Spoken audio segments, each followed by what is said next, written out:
and welcome to Get the Table, another wrestling roundtable discussion podcast with myself, Adam Wilborn, and the Dadley Boys of WhatCulture, Michael Hamflett and Michael Sidgwick, here to discuss another burning wrestling issue. And today's issue is what needs to happen at NXT Vengeance Day. Now, Hamflett, this is, of course, the first time that NXT's gone on the road since Stand and Deliver over WrestleMania weekend. How do you think this show's going to be received? Ooh, that's a loaded question. By the people that are really into NXT, which we know to be a smaller number than the main roster, but a dedicated one. They've definitely established a base. Growing one? Yeah, a growing one. It was a growth product in 2022. I think they'll be quite pleased with it. It's really hard to gauge, though, what the wider wrestling fan base view will be of this one.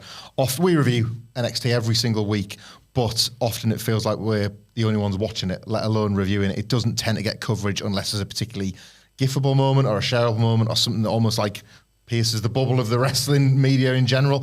So I would say to the hardcore fan base, I think will probably be quite satisfied with this because it feels like a big show. They're back in a big arena, as you point out, and there's stakes past the matches. But on paper, it's really hard to see where the zeitgeisty moment is coming from, where the thing that you talk about this month in wrestling, can't do it in years anymore. Will Ospreay and Kenny Omega was all the way back on January the 4th when it were all black and white. We've since had like another match that could easily, maybe 2 or 3 on one Dynamite that could be match of the year. This doesn't feel like it's got that, but that's not to say it can't satisfy the base. Yeah, and in terms of, like Hamflett alludes to there, getting discussed a little bit more, it says, normally they've done a lot of these NXT premium live events, or whatever you want to call them, on just the Tuesday night for the show. They've put it on a Saturday. It's a proper, they've taken it out of the Performance Center. It's going on the road and what have you. Does that make you lean perhaps more in the direction of a big title change on this show, Sidge? I would certainly like to think so. No offense to Bron Breakker. I think you could put either champion or challenger on the main roster and they would get over and flourish because they both bring something really unique and captivating. They're two of the most entertaining acts on an incredibly uneven show. Yes. By definition. Some of the wrestling on it is very, very poor. Some of the promos on it are very, very poor. But the appeal, I guess, other than getting some more money from the USA Network, is that the ultra dedicated hardcores can watch someone be nothing and then watch them become somebody. These guys are already somebody. I think it's going to be very dramatic on the basis of it being in an arena. It's a WWE steel cage match, so for me, there's a ceiling on that quality. But Bron Breakker, I feel like he's done everything he can do as NXT champion, and his character can't really eat too many defeats before he doesn't become Bron Breakker anymore. So I would like to see the title switch. I can convince myself that there's going to be a title switch, and Grayson Waller could probably do with a little bit more time in NXT, not because it's going to radically improve his wrestling ability or because he needs more character work or anything like that. The guy is a natural, so charismatic, got such a not a unique character. If anything, he takes a pretty worn WWE character, the chicken heel, and he just vibrates around the place and is very charismatic about it. He doesn't just read his Wikipedia list, like he just gets high on his own obnoxious behavior.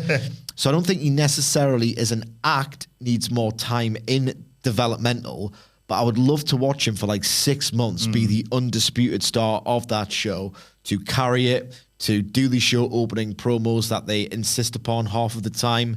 I want to see him be the guy, because I don't necessarily see him as the guy in WWE. As talented as I think he is, I don't think he's the guy. I don't see him as this sort of ace figure in waiting that is just waiting to be coronated. But I didn't see that. I didn't see how much I would like him now 6 months ago either. I think he continually evolves into the role. He feels bigger, more entertaining. Maybe 6 months with a belt could be the making of him, and that could be the role that he plays in the main roster in the next 5 years or so. I'm intrigued by the story they've been telling with it as well, because it's been about, Grayson Waller being in Bron Breakker's head rent-free, as some people may say. He's been winding up. They're running this back because obviously at the previous title match, Breakker smashed into the turnbuckle. That broke the ropes. They were sort of fixed, and then as it looked like Grayson Waller was about to win, the ropes broke again, spilled to the outside. Now Shawn Michaels has made this a steel cage match. Does that stipulation change? Why did he not make the ladder match? You should have thought. You should have thought of that one. Does the stipulation make you think a title change is more likely? Yes. One of the inherent flaws I think most people find in WWE steel cage matches is that it becomes a climbing contest, or a babyface has to leave the fight in order to win. However, here you do at least have what is NXT's richest prize that could be won by Grayson Waller literally crawling on his hands and knees away from Bron Breakker. That is very much in keeping with these two characters. He can annoy Bron Breakker to the point where Bron Breakker could make one mistake. Look, he ran into a post in the first match. He could run into a steel cage the second time around. Then all Grayson Waller needs to do is crawl away. So it's very much in keeping with his character and what they would do with the heel. It's not something WWE have been shy of doing before with certain heels. They're a little bit less protective of their belts in that regard. They don't see it as a shameful way for a heel to win a title. You've got things like the Steve Austin victory over Vince McMahon when the Big Show threw him through the cage. A ring broke, so a cage can. You know, the precedent set for like things just go in Grayson Waller's way that gives Bron Breakker the perfect exit from NXT, which is something I think we've all forecast for a little while now. I will say, right, and there's other sort of evidence of this on this card. Back when Triple H was running this, what a lot of people consider NXT's peak, I don't personally, but around, say, 2018, as a super indie, these weren't wrestlers on these incredible takeover cards that were ever going to please Vince McMahon. Now, we know potentially it's not Vince McMahon that needs pleasing anymore, but there are very few of those types of wrestlers. This card is full of those prospects that, as Sidgwick points out, in Grayson Waller's case, over 6 months, in Bronze over 12, and in various different cases, are mostly in-house prospects that might stand a chance on the main roster. It is, if nothing else, on this card alone, looking like a more effective developmental model for WWE long term. I do think Waller wins, but the 6 months to 12 months with the title is seasoning rather than seeing if he can sink or float. On the quality, before we move on, very, very quickly, I'd like to see them go the San Martino route with a cage match just once. The idea being that it kind of makes sense for the babyface to willingly leave the cage after he's just battered his opponent.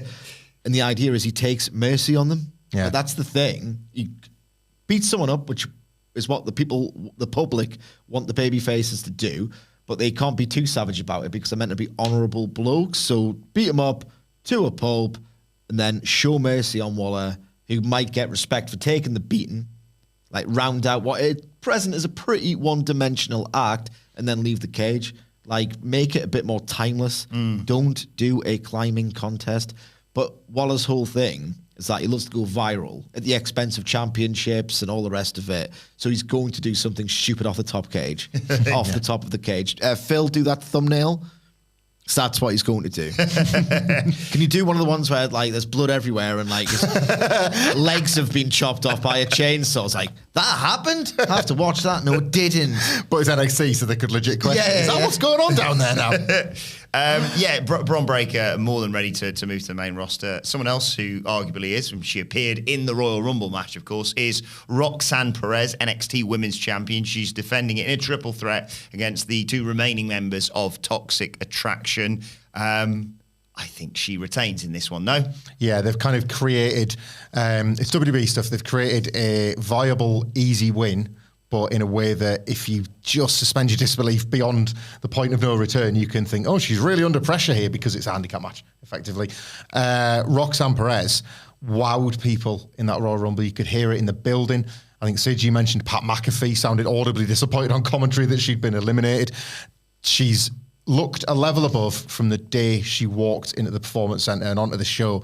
And I'm glad she's got the title now. And whilst there's a certain feeling that she's going to be here for a good time rather than a long one because the main roster women's division desperately needs someone like Roxanne Perez right now, I don't think this is a match where she loses the title. The building is good for it. Like, she's going to get the type of response that, Royal Rumble aside, she's not really been able to get into WWE yet because they do operate at that Performance Centre most weeks. So it's going to be nice to see her yet again performing in front of a slightly bigger crowd. But Toxic Attraction, truthfully, at this point, are a novelty heel act. They're not the stable they were. They didn't have that, like, fake feeling, but dominance nonetheless because of title reigns when Mandy Rose was there and they all had belts. So, yeah, Roxanne Perez to win, and it's more about just how good she can make this, I think. Yeah, I don't have high hopes for the match quality here. I just don't see enough in Toxic Attraction from the tag team matches. Like, can you name, hand on heart, a classic or even excellent, really, really strong Toxic Attraction tag team title match? No. I can't recall one. Nothing stands out. Roxanne Perez, tell you what, if nothing else from this match, you'll get a true indication of just how far she can go in this company. I think she can go to the very top. She's incredible at such a tender age. And I'm not saying that Toxic Attraction are useless performers, but I don't think they are at the high end of the women's scene in North America. And I think Roxanne Perez, I think this is like a challenge. As much as they want to sell it as like a captivating story and the odds are against her, it wouldn't surprise me if this is a political challenge given to Roxanne Perez by the NXT management team to say, right, okay, well, can you make something out of this?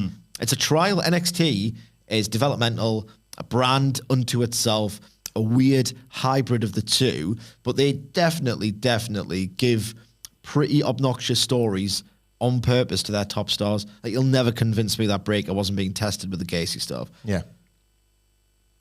Let's talk about their tag team title matches. You've got Katana Chance and Kaden Carter taking on sort of odd couple tag team, Fallon Henley and Kiana James, with the classic WWE question, Hamlet, can they coexist? No, and yet I think they might win. Yeah. I sense that we'll get to it, I guess, another potential dramatic split happening elsewhere on this card, so it's not going to be in this one. The problem is with this match is that there is no way the tag team champion should lose. No way at all. They're established as friends. They're the longest standing team on this brand to the point where they existed before the belts did, this tag team. And yet they're not really involved in this story. They're the passengers in the angle that's taking place between their challengers. I think you've got the fact it's not good optics here, but unfortunately the challenges will be defined by what's going on with the men in their lives currently, and I could see that playing into them getting a big win. For those that don't watch NXT, and it might be a lot of people listening to this podcast, there is a situation occurring where you've got two challengers where Fallon Henley owns a bar and Kiana James wants to buy it. It's the best. Don't ask me what that is to do with this tag team title match, but that's what's happening in their lives that actually matters. They'll put those differences to one side for the night and they'll get it done, and the celebration will take place in the bar. It's all for the heel, Kiana James, to ultimately take the bar from underneath Fallon Henley. I'm talking about a bar. Like, that's what's happening. I'm talking about a bar. There's now a relationship that's been a romantic relationship that's been folded into the storyline as well. The belts are secondary to all of this nonsense, but the nonsense is what matters every Tuesday night. So I think the titles are changing hands. They're fighting over shampoo all over again. But every angle is fighting over shampoo in NXT. It's going to be surreal watching this one play out in an arena. Yes. More so than any other match. All four women go, oh God, it's a wrestling match. Yeah, I know. We've got this very endearing, affectionate relationship towards NXT, and it's not necessary on this podcast anyway. Apple Podcasts, Amazon Music, Spotify, wherever, where we have a perverse enjoyment of certain storylines that unfold on it. This is about a bar, the person who wants to buy the bar, plot twist, the friend of the bar owner wants to chuck his muck up her, and that's all that matters. That's all that matters to the writing staff of NXT. Champions basically walked into shot on Tuesday and we're like, title match? Guess so. Yeah, it's ridiculous. Matches, who wins, who loses, it's all secondary. It's going to be positively surreal, like to a quite sobering degree, watching this happen in an arena. As you said, Hamflet, it's about wrestling. It's about wrestling. It's going to be strange as well to see the reactions. Like, who's going to go to this show? Like, the people who actually watch it or see the WWE branding on it? Yeah. If 4,000 people go crazy at this match, it might completely alter my perception about this entire brand. I'm very interested to see, like, the reaction this gets. Yes, over to you, Charlotte, North Carolina. And I think you'll find, technically, the way they got the tag title match was one of the blokes got it for them. Yes. Jensen said, they can't have agency. Yeah. I forgot about that. It was the bloke who wants to blow his beans up. Kiana James. Yeah. I'm nervous to talk about the next match, the NXT Tag Team Championship match, with three great teams in there. New Day, Gallus, Pretty Dadley, and Chase U. I'll leave it to you to guess which one we are not as big a fans of as the others. You know who I'm rooting for in this match is, of course, Chase U all the way. But there's also that spectre of, could Duke Hudson maybe not be what he's pretending to be. This is starting to feel like the weirdest podcast. Remember when we would occasionally do those like G1 primers, where it's like, no, if you're in New Japan, or how like the maths work, or anything, like, this is the crack. We're doing that for this nonsense. Chase U, for anybody that hasn't seen NXT, Andre Chase is a lecturer at a university that exists within the body of the Performance Centre that has 3 students. But Duke Hudson, there's more in the crowd. That's right. Yeah, sorry, they have a gang at various points. Are they wrestlers? Or are they just on a university course about wrestling? He's training them to become wrestlers on his university course, and he's won 2 matches ever. Which he can also sack them from. Yes, he can get rid of people from the university. The uni, basically. The university. We're taking the piss, but Andre Chase is great. He's the best. It's a terrible role, ... that he is great in. Yeah, which is the case with a lot of these NXT characters, I guess, caricatures. Duke Hudson, speaking of caricatures, was a failed poker player in his NXT lifespan, and has got dealt a bad hand. And has been looking for direction and found it seemingly in Chase U. But we have seen, not through any kind of hidden camera, but for the massive WWE one, that he doesn't really like it. And he's just waiting for his opportunity to turn on Andre Chase. Luckily for Duke Hudson, Andre Chase never watches NXT because he's busy marking his papers, presumably. Nor does Thea Hale, this genuinely, earnestly brilliant babyface. Do they study their own tape for progression in their education? He makes them watch like Halloween Havoc 1995 or something, like, because that's what this week's exam's on. Shouldn't you be watching like your own mistakes and things? Well, and that way he could detect that Duke Hudson isn't quite on the up and up. I assume that's why NXT grew in 2022, because all the students from Chase U were watching it. Maybe. Inflating the numbers. Anyway, we're being flippant, but that's where the heat is in this one. It. The New Day. The Heat? I'm jumping to like the tag team champions, the New Day, right? Are the tag team champions and shouldn't be under threat here whatsoever. Pretty Deadly, legitimately great. Another act that we all think are kind of main roster ready, really. They're great. They came from NXT UK, which doesn't seem possible, quite frankly, but like they could have skipped. They're entertaining. I know, yeah. This speaking of NXT UK not being entertaining, Gallus are there. Anyway, the New Day defend the titles, and you kind of expect them to win because this feels like the platform more for the Chase University split, and Duke Hudson to reveal that he's not such a great guy. Andre Chase can sell it with anger in the weeks to come, but it's going to be Thea Hale's heartbreak that I think is the emotional core, and yours, actually, the emotional core of this one. You're like the close of the Royal Rumble, basically, all over again. But bigger and better and more talked about. New Day to win, hopefully by pinning Gallus. And, Chase U to split after the fact. New Day retain here? Who's in the match again? New Day, Gallus, Pretty Deadly, and Chase U. These multi-man or multi-person matches usually exist when you want to tell some stories with the rest of the field, but just keep it on the champion. I don't care ultimately who wins. And that is a problem with a lot of WWE programming. Pretty Deadly were great crack. Remember when I had the belts, used to do this thing and it was side plate check.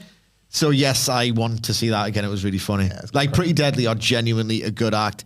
WWE main roster fans will eat them up. Yeah.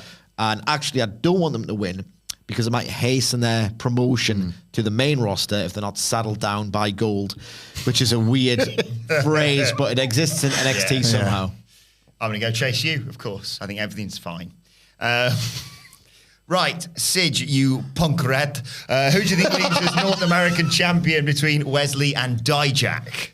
In this match between Wesley and Donovan Dickhead, I think that it would be genuinely really good. Like, genuinely, I think it'll be class. Like, Dijak's usual stock and trade is having Brian Cage adjacent matches as this big daft hoss who can really do spectacular things, not necessarily like amazingly crafted, like compelling story matches, but he'll make your jaw drop once or twice throughout.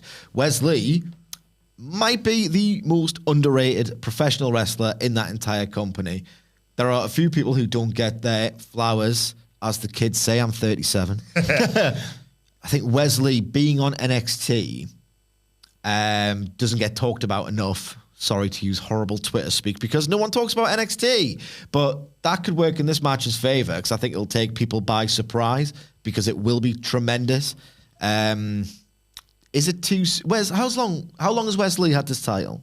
Not long at all. Not long. Defended against Tony D. Back into last year, wasn't it? He won it like all the TV specials, I think. It's one of those where like I don't subscribe to, you have to be a big guy to win titles, or you lose your credibility if you lose to a small guy. It's not the 1990s anymore. I'm very tired. I know this for a fact. But for his particular character and his size, I don't think it does him any favors, certainly, if he loses this. I'll go with Dijak. I think I'll go with Dickhead. I think they've built him up so much. I think Dijak's going to win here, and potentially Wesley could lose upwards if you're putting the title on Grayson Waller, perhaps. Yeah, maybe actually Wesley. I think this is the thing with like Wesley as a babyface champion. It was never. I don't think it was ever really about the run so much as it was him finding the redemption as a singles wrestler, and it was a very nice moment for him to get that. But he's really great in ring, and he is somebody that is going to put somebody over in defeat. I'm thinking with Sid here, like Dijak needs this for this character. NXT has had a bad habit, and I guess this is sort of tacitly putting over the booking a little bit, of establishing a gimmick or a character as somebody that is a real threat to everybody and then losing almost instantly, and you never really get that back. Dijak has survived a burn from Von Wagner this week, so the last thing you want to do now is pin him, because who can absorb that in 1 week? Like, I think he wins the title here. Wesley could be like a low-key earlier call-up than you think. Yeah. I think on the main roster as well. Could be goated as well. He could be goated. Wesley's cooking right now. Yeah. And so's Triple H. His WrestleMania plans, that is. He could want more bodies for that show if he wants to sort of start thinking about Money in the Bank contenders, post-WrestleMania surprise pushes, all that kind of thing. I think Wesley could be one of those. Finally, one name that we constantly talk about as wanting to lose so that they can go to the main roster is Carmelo Hayes. A bit like Wesley, maybe overlooked by certain people because they don't know what a talent he is due to him being in this version of NXT. But his work with Apollo Crews has been brilliant. Trick Williams as well deserves a mention in all this. 2 out of 3 falls. Arguably, this match could be on the main roster. Could be. They'll be chasing that kind of acclaim with this. They'll be wanting match of the night honours at a minimum. Basically, the expectations will be high for this. Apollo Crews' reinvention, it's been unspectacular, but really impressive at the same time. Like, he needed the freshest possible start after a main roster run that fizzled a couple of times, and it's gone really well. He plays the veteran figure that is able to stay over himself regardless of how results go. He just feels super, super credible. And Carmelo Hayes has been, but without maybe other opponents to bounce off all the time that match his credibility. He's had a good run, but not a great one, because I think sometimes he's put in that gatekeeper role rather than just getting the opportunity to get over himself. This is 2 out of 3 falls. He's going to get to be both.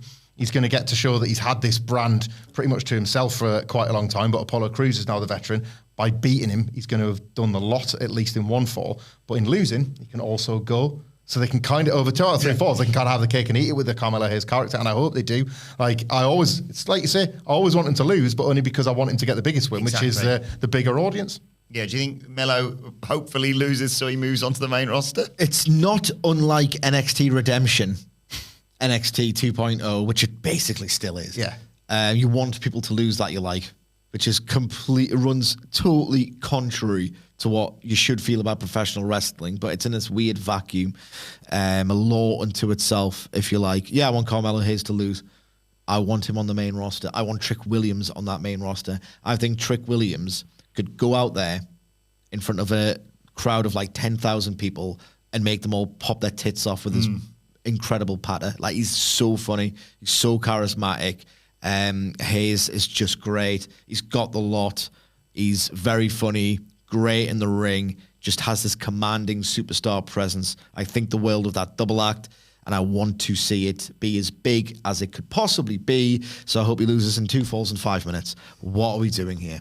Well, Apollo Crews, for those that don't know, what he did pick up since going to NXT was the ability to literally see the future. Yeah. And he said that he saw that they were going to win. So if he doesn't win, then his powers are useless. Just on Apollo Crews as well, like, I know NXT is not the most watched show or the most talked about show, certainly in terms of my timeline. Everyone's is different. Everyone has a completely different lens. Your Twitter one, not your shoot one. It's all we can talk about. Yeah. Apollo Crews, I think, would almost stun people who only are familiar with him from his main roster days. The guy is such a cool, sort of easygoing presence with a lot of credibility. This is going to be a work rate match. It's going to be very, very good at a minimum. Yeah.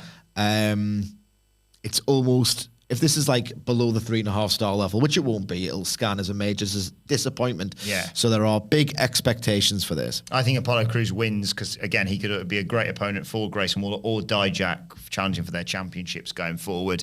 And as with both of you, I want Mello, Trick Williams on the main roster. But let us know your thoughts, your predictions ahead of NXT Vengeance Day this weekend on Twitter at WhatCulture WWE. Watch, they can follow all three of us. You can follow Michael Hamflett at Michael Hamflett. Follow Michael Sidgwick at It's Ronnie Piper. Soccer at top's quite nice, isn't it? WrestlingVintage.com. Follow me at M Sidgwick. You can follow me at Adam Wilborn. Follow us all goated. at WhatCulture WWE. Like, share, subscribe, discuss it more in the comments, and make sure you subscribe to WhatCulture Wrestling wherever you get your podcasts from for daily wrestling podcasts, including our review of this show on Monday. But enjoy NXT Vengeance Day. My thanks to the Dadley Boys. Thank you for joining us, and we will see you soon.